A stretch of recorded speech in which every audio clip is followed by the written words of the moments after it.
Pero antes, si me permiten, hay un tema por el que hemos decidido apostar claramente hoy. Queremos saber exactamente cómo murió Osvaldo Payá. ¿Se acuerdan? Fue el 22 de julio del año pasado. En una carretera en Bayamo, en Cuba, un vehículo se estrelló contra un árbol y murieron dos personas. El máximo líder opositor cubano, Osvaldo Payá, acompañado por su compañero Harold Ceppedo. El coche lo conducía un español, Ángel Carromero, y junto a él otro activista sueco, Jens Aron Modig. Ambos consiguieron salir ilesos. El sueco pudo abandonar el país rápidamente, diciendo que no recordaba lo que había ocurrido en ese accidente. Y a Ángel Carromero le detuvieron las autoridades cubanas, le juzgaron y le acusaron y condenaron a 4 años de prisión por homicidio involuntario. La familia de Osvaldo Payá nunca creyó que Ángel Carromero fuera culpable, nunca creyó que aquello fuera un accidente. Siempre pensó que quizás alguien de la seguridad cubana había provocado ese atentado con lo que se convertiría en un asesinato. Hoy vamos a tratar de salir de dudas acerca de lo que realmente ocurrió ese día en una carretera de Cuba. Vamos a recordar el hecho. El 22 de julio de 2012, Ángel Carromero sufre una colisión durante un viaje en coche en compañía de los opositores Osvaldo Payá, Harold Ceppedo y Hans Modig. Osvaldo y Ceppedo fallecen. Carromero, que conducía, y Modig sobreviven. La familia de Osvaldo Payá nunca ha aceptado la versión de la dictadura cubana de que Carromero conducía a una velocidad excesiva y sostiene que hubo otro coche implicado en la colisión, lo que podría indicar que la seguridad cubana, es decir, la policía política castrista, estuvo detrás para asesinar a Osvaldo Payá y que pareciese un accidente. A fin de cuentas, Osvaldo Payá era el hombre que podría haber liderado Cuba después del régimen de Castro. Estando en una prisión cubana y tras haber sufrido una conmoción por el impacto, Carromero graba un vídeo en el que cuenta lo ocurrido diciendo que fue un accidente en tránsito. Además, el otro ocupante del vehículo que sobrevivió, Hans Modig, dice no recordar nada de lo sucedido.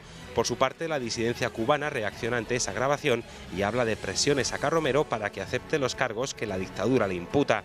En cualquier caso, el 15 de octubre, un tribunal castrista condena a Carromero a 4 años de prisión por el homicidio de Osvaldo Payá y Harold Ceppedo.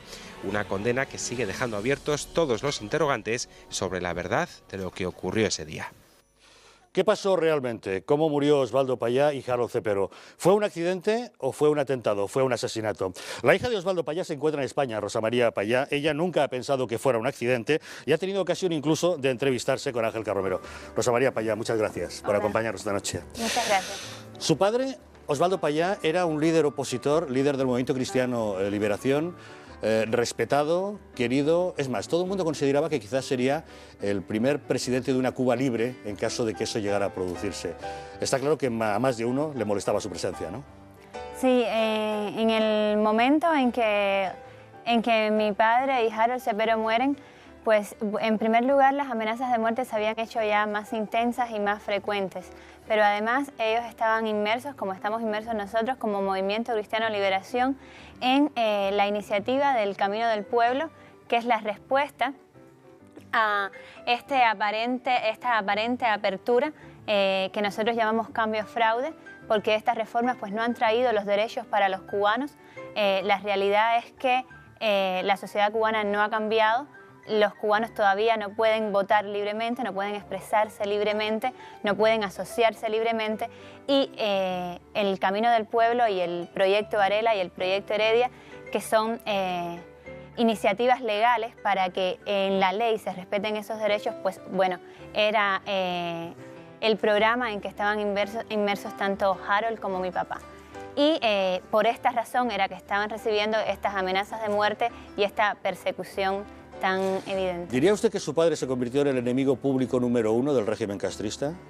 Eso habría que preguntárselo al régimen castrista. Mi papá no pensaba en esos códigos. Nosotros estamos luchando por la libertad de los cubanos, por la democracia.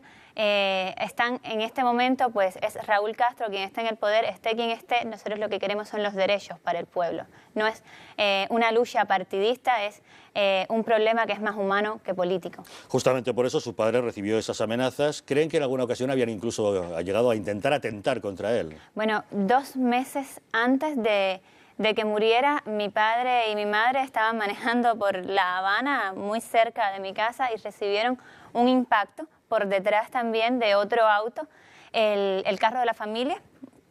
que es un van Volkswagen del 64, que era el que estaba manejando mi padre, se volcó, cayó en la senda contraria. Gracias a Dios en ese momento no ocurrió nada, pero inmediatamente estaba la policía en el lugar, inmediatamente sacaron a mi padre y a mi madre del carro y los llevaron al hospital tan rápidamente que ellos ni tan siquiera vieron a la persona que les impactó por detrás. Todo esto en su momento pues nos llenó de dudas, nos llenó de sospechas, pero yo creo que pues mis padres estaban acostumbrados a lidiar con este tipo de amenazas, con este tipo de situación sospechosa, y bueno, pues el objetivo de mi padre eran los derechos para los cubanos y él pues intentaba que nada distrajera esa misión. Pero cuando le comunicaron que su padre había muerto en un accidente de tráfico, usted en ningún momento pensó que era un accidente, sospechó que había algo más. Es que a nosotros nos comunicaron que era un accidente de tránsito en el momento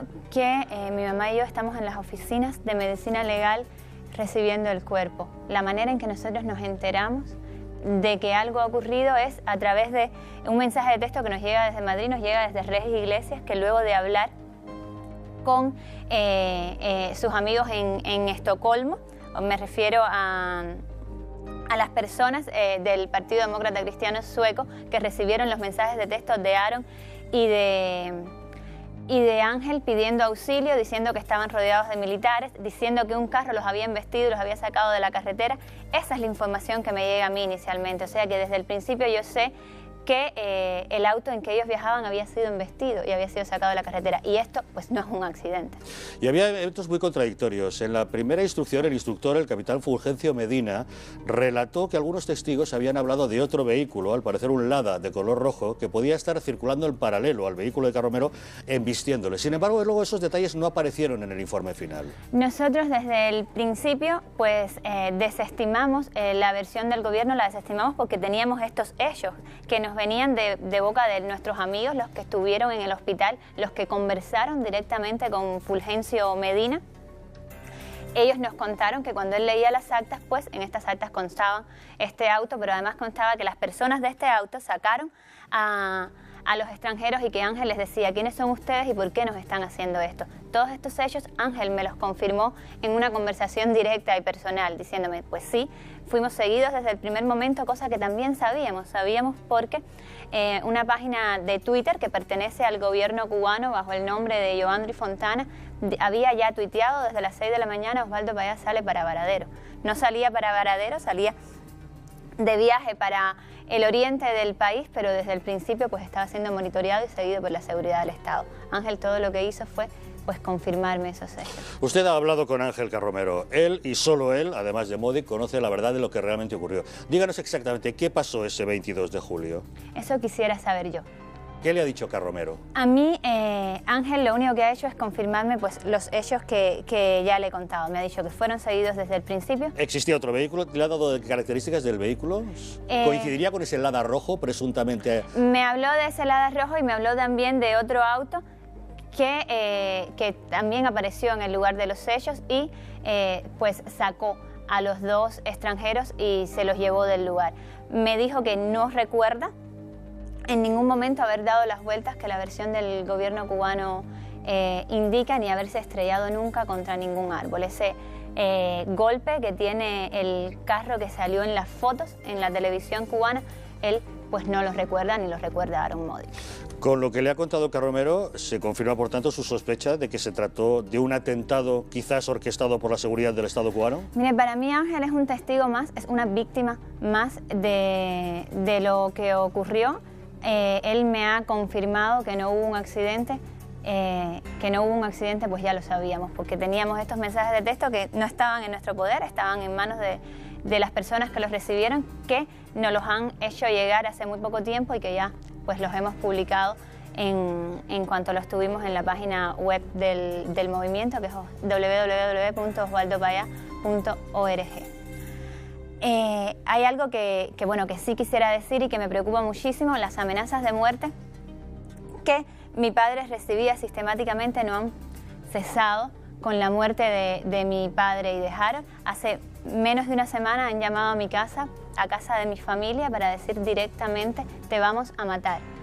A mí me preocupa muchísimo, me preocupa porque mi familia está en Cuba, porque yo he visto de lo que son capaces de hacer y porque en este momento la represión pues, ha aumentado muchísimo, no solo contra mi familia, sino contra los miembros del MSL. Hace poco pues, también golpearon a José Cabreras, que es uno de nuestros líderes en la provincia de Holguín. Y la represión de manera general ha aumentado en los últimos meses y en el último año contra los miembros del MSL y contra los miembros de la oposición democrática cubana. Yo hago un llamado a la comunidad internacional para que de alguna manera pues, llame la atención sobre la impunidad con que esto está ocurriendo en Cuba. Usted en concreto y su familia, desde un primer momento de conocer el fallecimiento de su padre, siempre dijeron que no creían que fuera un accidente y sospecharon de que podía existir la mano del Estado cubano detrás. Desde ese momento usted se ponía en la diana, en todo caso, de esas posibles amenazas, y usted lo sabe. Nosotros lo sabemos, pero pues también sabíamos lo que sabemos y como lo sabíamos lo contamos. Nosotros pues estamos pidiendo ayuda para realizar una investigación internacional que aclare lo ocurrido. Estamos pidiendo ayuda a la comunidad internacional para que se preocupe por las personas que están luchando por los derechos humanos en Cuba, para que de alguna manera pues frene esta ola represiva y también queremos decir que pues los activistas por la democracia en Cuba tenemos un proyecto, tenemos una opción frente a la falta de opciones que está ofreciendo ahora mismo el gobierno cubano. En todo caso, nuestra opción es pacífica. Los cambios por los que luchamos son cambios que traigan pues, la prosperidad y la felicidad al pueblo cubano, siempre desde la ley y desde la alternativa pacífica. Después de su conversación con Carromero, ¿tiene usted más claro si es que le quedaba alguna duda antes de que la muerte de su padre fue provocada? Yo no tengo ninguna duda de que esto no fue un accidente. Y por tanto, ¿qué acciones legales creen que van a poder iniciar? Bueno, nosotros estamos intentando, como ya le dije, comenzar una investigación internacional. Para esto hay que crear una comisión internacional que se encargue del caso. Tenemos la ayuda de algunos amigos que se han solidarizado y también estamos pues, pidiéndola a las personas de buena voluntad, a los amigos que sabemos que tenemos dentro y fuera de Cuba, para que esta comisión se cree y pueda pues, investigar lo ocurrido de manera alternativa al gobierno cubano. Mi papá era ciudadano español, por tanto existe la posibilidad de ejercer acciones legales dentro de España, existe la posibilidad de presentar una querella criminal ante la Audiencia Nacional, todavía realmente pues lo estamos estudiando. Desde el Grupo Intereconomía contará usted con todo el apoyo para tratar de esclarecer lo que realmente ocurrió. Rosa María Payá, le tenemos que dar las gracias no solamente por honrar la memoria de su padre, un gran líder de la oposición que luchó por los derechos de los cubanos, sino también por mantener viva esa llama y seguir luchando por ellos. Le agradecemos toda la información que hace llegar a través, entre otras, siendo usted bloguera de La Gaceta, es colega nuestra de este grupo y le agradecemos mucho lo que hace por las libertades en Cuba. Muchas gracias a ustedes. Gracias por habernos acompañado en El Gato al Agua. Es una realidad de la tierra cubana. Muchos creen que es simplemente un lugar paradisíaco, de playas, de turismo, pero detrás de todo ese encanto se esconde bastante más. Echemos un vistazo a Cuba.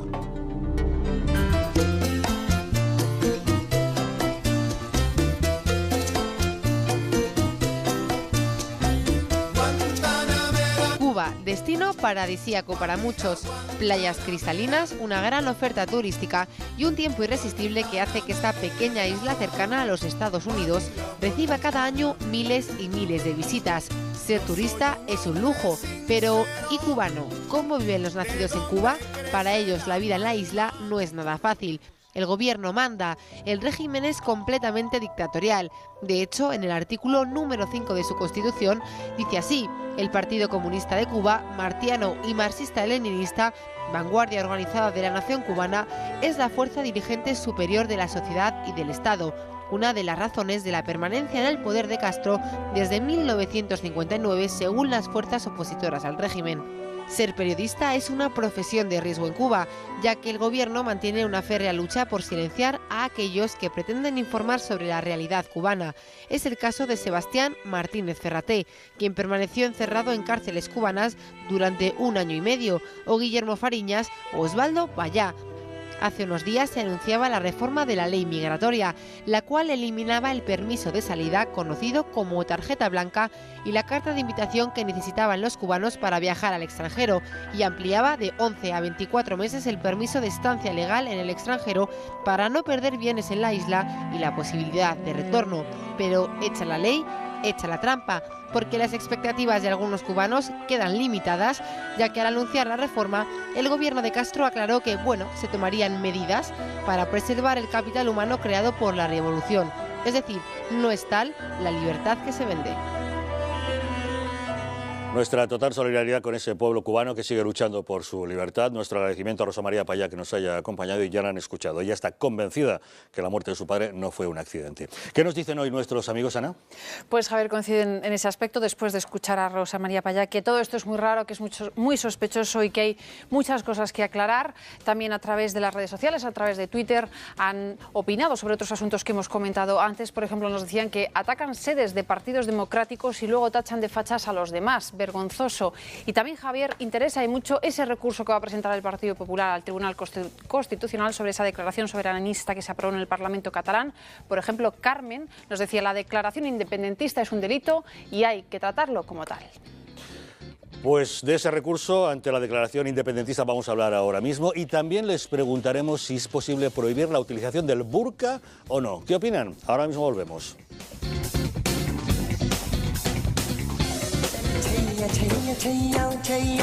El burka vuelve a la herida. El Supremo anula la prohibición de su uso en la ciudad catalana. ¿Libertad o imposición?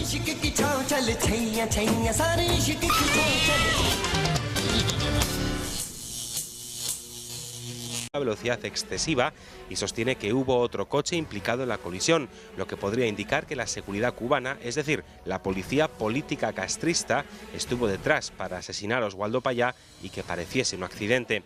A fin de cuentas, Osvaldo Payá era el hombre que podría haber liderado Cuba después del régimen de Castro. Estando en una prisión cubana y tras haber sufrido una conmoción... Pero antes, si me permiten, hay un tema por el que hemos decidido apostar claramente hoy. Queremos saber exactamente cómo murió Osvaldo Payá. ¿Se acuerdan? Fue el 22 de julio del año pasado. En una carretera en Bayamo, en Cuba, un vehículo se estrelló contra un árbol y murieron 2 personas. El máximo líder opositor cubano, Osvaldo Payá, acompañado por su compañero Harold Cepeda, 4 años de prisión por homicidio involuntario. La familia de Osvaldo Payá nunca creyó que Ángel Carromero fuera culpable, nunca creyó que aquello fuera un accidente. Siempre pensó que quizás alguien de la seguridad cubana había provocado ese atentado, con lo que se convertiría en un asesinato. Hoy vamos a tratar de salir de dudas acerca de lo que realmente ocurrió ese día en una carretera de Cuba. Vamos a recordar el hecho. El 22 de julio de 2012, Ángel Carromero sufre una colisión durante un viaje en coche en compañía de los opositores Osvaldo Payá, Harold Cepeda y Hans Modig. Osvaldo y Cepeda fallecen. Carromero, que conducía, y Modig sobreviven. La familia de Osvaldo Payá nunca ha aceptado la versión de la dictadura cubana de que Carromero conducía a una... El coche lo conducía un español, Ángel Carromero, y junto a él otro activista sueco, Hans Aron Modig. Ambos consiguieron salir ilesos. El sueco pudo abandonar el país rápidamente, diciendo que no recordaba lo que había ocurrido en ese accidente, y a Ángel Carromero le detuvieron las autoridades cubanas, le juzgaron y le acusaron y condenaron a